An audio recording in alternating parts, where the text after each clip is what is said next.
Attention, ce n'est pas de l'éducation immobilière que je vais faire à soir, ça va être un simple vlog de ce qui m'a trotté dans la tête dans les 7 derniers jours et je risque de refaire ça à tous les vendredis soirs.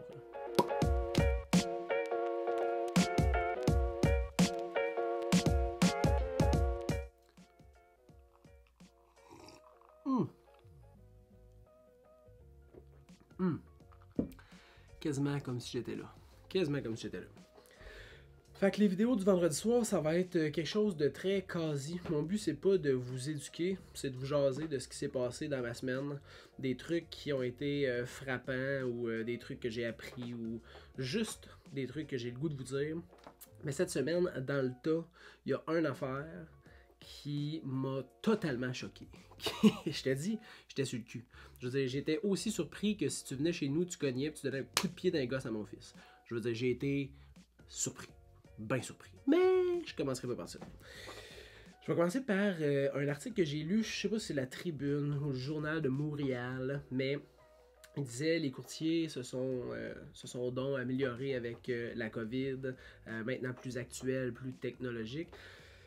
Puis il y a une affaire qui m'agace encore que je vois sur Internet, et là, je ne porte pas jugement sur personne. C'est mon opinion très personnelle de cette situation-là, mais quand que on voit une maison puis qui est marqué visite virtuelle puis que je clique là-dessus puis que c'est des photos animées, moi personnellement, je ne juge personne. Mais moi personnellement, j'appelle pas ça une visite virtuelle. Je veux dire, j'ai regardé les photos, après ça, je clique sur la visite virtuelle, puis c'est les mêmes photos, mais de gauche à droite. Je pourrais faire la même affaire, mais en faisant ça comme ça. Et voilà, visite virtuelle. Je trouve que ça n'avait pas de sens, puis ça devrait même pas être accepté. Je veux dire, il y a des alternatives maintenant qui existent pour faire des visites virtuelles vidéo, puis prenons-les. Je veux dire, moi j'en fais régulièrement, puis mes clients me disent tout le temps, ça a vraiment fait une différence. C'est pour ça qu'on s'est déplacé pour venir visiter en personne, parce que la vidéo démontrait vraiment plus que les photos. Fait que si tu m'animes 36 photos de gauche à droite à gauche, en bas, en haut, en haut, en bas, en diagonale, c'est pas quelque chose qui m'allume plus. Il y a quelque chose avec les vidéos qui est comme... C'est comme la colle. Tu sais, t'as le texte, t'as les caractéristiques, t'as les photos, mais le vidéo vient comme mettre l'émotion dans cette approche-là d'une prochaine propriété qui te donne le goût de visiter. Fait que ça, c'est quelque chose que j'ai remarqué puis qui m'agace incroyablement. Puis ça m'agace peut-être parce que clairement que je trippe sur tout ce qui est vidéo. C'est pas pour rien que j'ai acheté une nouvelle caméra, j'ai acheté un nouveau trépied, j'ai acheté un nouveau stabilisateur. Je viens juste de me recommander un autre lentille parce que je trouve que celle-là est pas assez large. C'est top notch pour vous vlogger, mais c'est vraiment pas cool pour faire des visites virtuelles parce que je manque trop d'angle de vue. Fait que j'ai commandé la lentille, la 10-18 mm que je pensais acheter au départ, que j'ai pas acheté, mais que là j'ai commandé. C'est peut-être pour ça que ça m'agace parce que moi j'en fais depuis quand même un bon 6 mois, 8 mois avec mon téléphone cellulaire. Des visites virtuelles où je fais le tour, puis c'est comme si tu marchais la maison. Là, je vais stepper up mon game avec le nouveau drone, mon nouvel appareil, ma nouvelle lentille, etc. Mais, euh, mais je trouve que c'est quelque chose qui apporte un gros plus à une mise en marché. Puis je vois pas pourquoi les gens sont pas plus portés à utiliser ce genre de médias-là pour partager leur mise en marché parce que c'est tellement apprécié des clients. Je pense que ça mérite d'être plus utilisé, plus mis de l'avant. Clairement pas les photos animées. Vous me le direz, voir si ça vous agace, là, mais moi, personnellement, ça m'agace. À la limite, Matterport, hein, du point par point, des visites 3D où tu slides ou avec ton téléphone, tu peux te tourner. Déjà, je trouve ça vraiment plus cool. T'es capable de voir le flow un peu de la maison. C'est pas, ça vient pas mettre une émotion autant qu'une vidéo, mais tout de même, t'es capable de voir un peu sont où les pièces. T'sais, des fois, tu prends une photo, t'en prends un autre, puis là, le monde font comme c'est celle qui est juste en arrière, c'est la pièce qui est juste en arrière, je sais pas trop. Avec la vidéo, clairement que tu le vois. Avec le point par point de Matterport, au moins, puis il doit y avoir d'autres compagnies que Matterport qui font ça, là. Mais avec le point par point, au moins, tu es capable de tourner puis de faire comme ah, ok, la photo que j'avais vue, c'est juste en arrière et c'est vraiment bien fait, cette maison-là. Clairement que ça fonctionne avec nos besoins. On se déplace, on va visiter. Fait que ça, c'est quelque chose qui m'a agacé cette semaine, mais ce n'est pas le moment frappant de ma semaine, mais clairement pas. Le moment frappant de ma semaine, c'est une transaction que j'ai fait avec des clients. On a visité une maison du proprio et je n'ai rien contre du proprio. Mais l'expérience que j'ai vécue est à tomber à terre. Je peux pas comprendre. Je ne peux pas comprendre. On visite, mes clients tripent, c'est une super belle maison. Je veux dire, c'est facile de tripper, c'est une très belle maison, super beau secteur, bien entretenu. Les propriétaires ont fait une job A1 sur l'entretien. En tout cas, à mon opinion, à moi, la maison semble pas avoir de défauts particuliers. Puis, on décide de déposer un offre d'achat. Enfin, mes clients décident de déposer un offre d'achat. Moi, je n'ai rien à voir dans cette décision-là. Autre que mes conseils professionnels, dans le sens où, je veux dire, je pense que c'est une belle propriété pour leurs besoins. Fait qu'on décide d'aller de l'avant. Je rédige la promesse d'achat, j'appelle le propriétaire. Il nous avait dit que les promesses d'achat allaient comme tout être prises, puis déposées, puis présentées jeudi à 5h. Fait que je l'appelle, je dis écoute, moi j'ai un offre d'achat signée, j'aimerais ça te la présenter à la fin du délai où tu prends toutes les promesses d'achat. Donc jeudi 17h. Arrive le moment de présenter. À vrai dire, non, c'est vrai.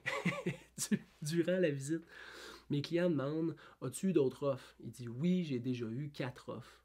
Mes clients demandent ah, ok, c'était quoi les offres? Puis il nous dit le montant de l'offre d'achat. Il dit ouais, les clients n'ont pas dit que c'était confidentiel, donc je peux vous en parler. C'était une offre à bip, tant de dollars avec bip, telle condition. Donc il nous dit c'est quoi le montant de l'offre, puis c'est quoi les conditions de l'offre d'achat. Non, mais tu comprends-tu que ça fait pas de sens? Tu le comprends-tu? Ça fait aucun sens. Fait qu'on sait quoi mettre comme prix si on veut être au-dessus des offres qu'il a déjà reçues. Tac, on rédige l'offre, puis on la met au-dessus du prix que le client nous a dit. Fait qu'à 17h, désolé, j'avais oublié un morceau. 17h, j'appelle, je fais la présentation de l'offre d'achat. Je dis hey, vraiment, c'est une super bonne offre. Tu es au-dessus des autres offres d'achat en termes de prix, les conditions sont bonnes. Puis c'est vraiment le fun parce que c'est super clair de la façon que tu présentes. Ça paraît vraiment que tu travailles à l'intérieur de ça. Puis c'est un peu notre job en même temps, que la transaction soit claire autant pour les vendeurs que pour les acheteurs. T'sais. Il dit je vais quand même appeler les autres personnes qui ont déposé un offre parce qu'on est rendu à 9 offres, puis je vais lui demander voir s'ils veulent bonifier. Là, ça me trottait dans ma tête. J'ai dit, OK, je te laisse faire tes démarches, tiens-moi au courant. Mon offre est bonne jusqu'à 23h59 ce soir. Fait qu'il m'écrit un courriel à 10h, je me couche à 9h30, fait que je le vois le lendemain. Puis il dit ouais, dans le fond, j'ai appelé d'autres personnes qui avaient présenté un offre. Puis ils ont offert plus que ton offre. Je les ai offert de bonifier, puis ils ont offert plus que ton offre. Là, j'ai demandé est-ce que les clients qui avaient déjà déposé leur offre d'achat étaient au courant qu'ils n'étaient pas seuls à présenter une offre d'achat. Il me dit oui, ils savaient qu'il y avait plusieurs offres. OK. Fait qu'ils savaient déjà qu'il n'était pas seul. Fait qu'il savait déjà qu'il fallait qu'il offre le meilleur montant possible. Oui. OK. C'est comme un peu un encan, ton affaire, tu sais, au plus offrant. Là. Qui dit mieux? Qui dit mieux? Qui dit mieux? Puis ça me choque parce que c'est pas censé d'être ça, une transaction immobilière, tu sais. C'est censé d'être équitable. Fait que la façon que c'est censé de fonctionner, là, tu vends ta maison, tu reçois une offre d'achat. Mettons, là, moi je mets une maison à vente, on reçoit une offre d'achat, parfait. Est-ce qu'il y a déjà une offre d'accepter sur la maison? Non. Donc parfait, il présente son offre d'achat, mettons qu'on a un délai de 48 heures. Puis là, tout d'un coup, je reçois une autre offre d'achat. Ben, je vais appeler le premier, puis je vais lui dire hey, on a reçu une autre offre d'achat. Je ne dis pas le montant et les conditions. Sache que tu n'es plus seul dans la transaction. tu peux demander à ton client s'il veut bonifier parce qu'il n'était pas au courant qu'il était plus seul dans la transaction. Donc, son offre de départ aurait potentiellement été différente s'il avait su qu'il n'était pas tout seul, mais il était tout seul. Fait que là, la transaction, elle a changé. Je t'avise. Tu sais, c'est comme ça que ça se passe. Fait que j'étais... ça m'a frappé. Ça m'a frappé. Ça m'a rentré dedans. Je disais, voyons, à quel point que quand un marché est non réglementé, que les gens ne sont pas liés par des règlements ou des lois à suivre un code de conduite, à quel point ça peut être le western. Ça me frappe, puis je trouve ça plate, je trouve ça désolant pour mes clients parce que ils ont offert un super bon prix, des super bonnes conditions, mais parce que ça a été comme un vieil encan de fond de grange, ben mes clients n'ont pas réussi à avoir leur offre d'achat d'accepter, puis il va falloir qu'on continue à chercher une maison quand, normalement, là, il aurait dû l'avoir. T'sais. Encore là, ce n'est que mon opinion personnelle. Je ne juge absolument personne. Mais ça m'a frappé. Ça m'a frappé. Fait que là, ma crotte sur le cœur est partie. J'en parle plus. Il y a eu l'annonce du gouvernement aussi cette semaine. Ça a été une grosse semaine. Il y a eu l'annonce du gouvernement pour la COVID. Pour nous, au niveau du courtage immobilier, il n'y a pas eu de changement. Fait que, les transactions peuvent continuer, fait qu'on peut mettre des maisons en vente, on peut continuer de faire des visites. Il n'y a pas eu de grands changements, puis on est vraiment, vraiment, vraiment chanceux. Je trouve ça difficile de voir. Il y a plusieurs industries où c'est vraiment plus difficile. Il y a des pertes d'emploi, il y a des difficultés majeures créées dues à cette situation-là. Puis je suis de tout cœur avec les gens qui sont touchés par ces mesures-là. Pour nous, au niveau du courtage immobilier, on est vraiment chanceux. Ça continue. Faut faire ça logiquement, par exemple, parce que, tu sais, tout peut arriver si on fait ça, si les courtiers immobiliers gèrent mal cette situation-là, puis qu'il y a des éclosions dues à un mauvais fonctionnement ou une mauvaise attention de la part des courtiers, ben, on n'est pas à l'abri de tout changement. Là. Fait que, c'est important de garder le 2 mètres, avoir le moins de monde possible durant les visites, se mettre du purel en rentrant, se mettre du purel en sortant, désinfecter ce qu'on touche, mettre un masque. Fait que, c'est toutes des mesures qui sont là puis qui respectent un peu comme l'hygiène respiratoire, qui aide à justement pouvoir continuer à effectuer les transactions immobilières. Puis je suis tellement content parce que il y a un manque flagrant de maisons sur le marché, puis il y a un bassin incroyable d'acheteurs présentement, ce qui fait que, je sais pas si tu vois le débalancement, là, il y a un débalancement dans le marché. Tu sais, des fois, le marché est un petit peu plus aux vendeurs, un petit peu plus aux acheteurs. Là, il est comme vraiment là, aux vendeurs. Tu sais. Parce que, mettons que tu as 1000 clients acheteurs qui veulent un type de propriété, ben il y a 250 maisons sur le marché. Tu sais. Fait que, je veux dire, il y a un débalancement incroyable. Puis s'il avait fallu qu'on soit confiné, dans le sens où on n'aurait pas pu continuer à travailler, ça aurait été encore pire quand on aurait recommencé. T'sais. Fait que je suis vraiment, vraiment, vraiment content des mesures qui n'ont pas changé, qui restent là. Puis on continue de faire attention, mais on peut continuer de travailler. Puis je me compte excessivement chanceux de pouvoir continuer à travailler. J'adore ce que je fais. Je le fais avec passion.